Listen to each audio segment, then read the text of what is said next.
अंबरनाथ महानगर पालिका काउंसिल चुनाव आगे बढ़ाने के फैसले ने शहर की राजनीति में जोरदार हलचल पैदा कर दी है।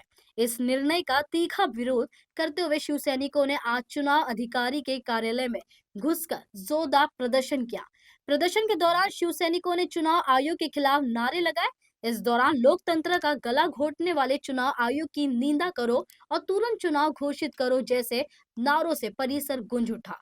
शिव सैनिकों का आरोप है कि चुनाव टालने का कदम लोकतांत्रिक प्रक्रिया में बाधा डालने वाला और आम नागरिकों के अधिकारों का सीधा उल्लंघन है। घटना के बाद चुनाव कार्यालय के बाहर भारी भीड़ इकट्ठा हो गई, जिसके चलते पुलिस ने सुरक्षा व्यवस्था कड़ी कर दी।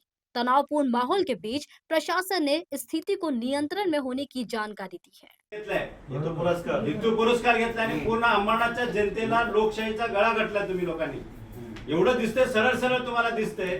तुमची प्रक्रिया तुमच्या चुकीमुळे आम्हाला त्रास होतोय, पूर्ण नागरिकांना त्रास होतोय, लोकशाहीला त्रास होतोय।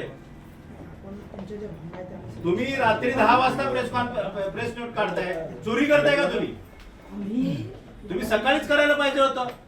24 ला झालं, नंतर 25 ला तुम्ही कळवायला पाहिजे होतं। 25 तारखेला तुम्ही करायला होतं। 5 दिवस काय वाट बघितली तुम्ही? हो, प्रेस कॉन्फरन्स यांचीच लोक सांगतात की चालू ठेवा, अंबरनाथचं काही स्थगित झालेलं नाही, चालू ठेवा। आमच्या भावना, लोकांच्या भावना इलेक्शन कमिशनरला तुम्ही कळवा।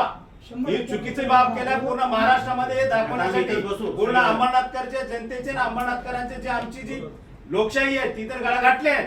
आम्ही तुमचा आणि तुमच्या निवडणूक आयुक्ताचा निषेध करतो।